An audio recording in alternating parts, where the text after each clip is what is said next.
जिंदगी में कभी भी उम्मीद का साथ मत छोड़ना। तो यह कहानी एक दिव्यांग राजा की है जिसके राज्य में कोई भी परेशानी या समस्या नहीं थी। सभी लोग उस राजा से बहुत खुश थे और ऊपर वाले से धन्यवाद करते थे कि इतने अच्छे राजा को उनकी जिंदगी में भेजे। वह राजा दिव्यांग था। उसकी एक आंख नहीं थी और एक पैर नहीं था, लेकिन फिर भी राजा को इस बात का कोई भी मलाल नहीं था।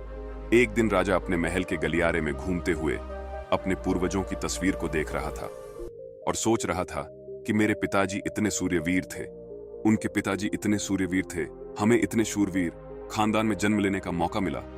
ऊपर वाले का बहुत बहुत धन्यवाद है। राजा ने सभी चित्र को देखते हुए आखिरी चित्र तक पहुंचा और फिर उस खाली जगह को देखा तो वह चिंता में पड़ गया, क्योंकि उसे यह मालूम था कि अब यहां जो तस्वीर लगेगी वह उसी की लगेगी। लेकिन राजा को इस बात की चिंता नहीं थी कि वह मर जाएगा। चिंता इस बात की थी कि वहां जो पेंटिंग लगेगी वह कैसी लगेगी। राजा का एक आंख और एक पैर ना होने की वजह से वह चिंता में था। राजा का एक आंख और एक पैर ना होने की वजह से वह चिंता में पड़ गया और सोचने लगा कि इस गलियारे में इतनी शानदार पेंटिंग लगी है, लेकिन मेरी एक आंख और एक पैर ना होने की वजह से मेरी तस्वीर सबसे खराब लगेगी और भद्दी दिखेगी। राजा ने सोचा कि मेरे मरने के बाद पता नहीं कैसी पेंटिंग बनेगी, और क्यों ना मैं अपने जीते जी ही एक शानदार पेंटिंग बनवाऊं, ताकि मुझे सुकून मिल जाए कि यहां मेरी अच्छी पेंटिंग लगेगी।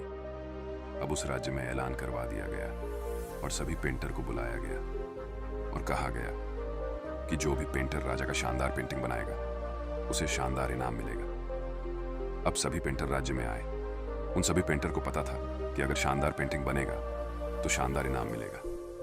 लेकिन जिस राजा का एक आंख नहीं है, एक पैर नहीं है, उसका शानदार पेंटिंग कैसे बनेगा? पेंटर सोच रहे थे कि इनाम का तो पता नहीं, लेकिन अगर शानदार पेंटिंग नहीं बनी और राजा गुस्सा हो गया तो सजा जरूर मिलेगी। इसलिए बड़े बड़े चित्रकार भी आगे नहीं आए। तभी उसमें से एक लड़का बोला, राजा साहब, मैं आपकी पेंटिंग बनाना चाहता हूं, मुझे 24 घंटे का वक्त दीजिए। अब सभी बड़े बड़े पेंटर हैरान हो गए कि यह लड़का क्या पेंटिंग बनाएगा, और अगर राजा को पेंटिंग पसंद नहीं आई तो इसे सजा जरूर मिलेगी। राजा बोला, ठीक है, आप बना करके आइए। अगले दिन वह लड़का तस्वीर बनाकर लाने वाला था और दरबार पूरी तरह से भर चुका था। लोग दूर दूर से यह देखने के लिए आए थे कि वह लड़का कैसा पेंटिंग बनाएगा। अब लड़का जब उस राजा की पेंटिंग बनाकर लाया तो लोग आश्चर्यचकित रह गए। सब लोग जोर जोर से तालियां बजाने लगे, सीटी बजाने लगे, और जब राजा ने उस पेंटिंग को देखा तो वह खुश हो गया और बोला कि वाह, इससे अच्छी पेंटिंग तो इस पूरे गलियारे में नहीं है।